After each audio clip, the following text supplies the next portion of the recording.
Well, moving along from that earth-shattering discovery. In case you guys didn't hear about the big disaster at Burning Man over the weekend, the festival was doused with tons of rain, turning the area into a sea of mud and trapping people at their campsite. Who was the Burning Man? Huh? Who's the Burning Man? Okay, Yeah, so Burning Man. Okay, all right. It's so real Anglo-Saxon, so go ahead, It is baby. probably the most Caucasian thing of all time. But mysteriously, you'll see a lot of white people with dreads there. It's the weirdest thing in the world. They go out into the desert. There's literally nothing out there. It's out there in the desert, and people, if they're really wealthy, will bring campers and stuff like that. Otherwise, they build a city. It exists for a week. They wear crazy outfits, crazy clothes. They exchange drugs as currency. Yeah. And at the end of the whole thing, there's a giant, like 4 or 5 story tall man made out of wood, and they burn him down at the end. Well, what was those 2 Negroes there that got Right. stuck? What were they doing there? Everyone can go. Oh, Everyone is welcome. It's not like whites only, but usually whites know.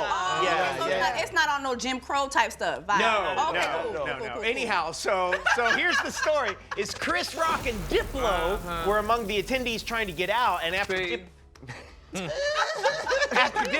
Diplo had to walk 6 miles in the mud to get out, and he had his thumb out, and then this fan gave him and Chris Rock a ride in the back of a truck. Check this out. There's Diplo.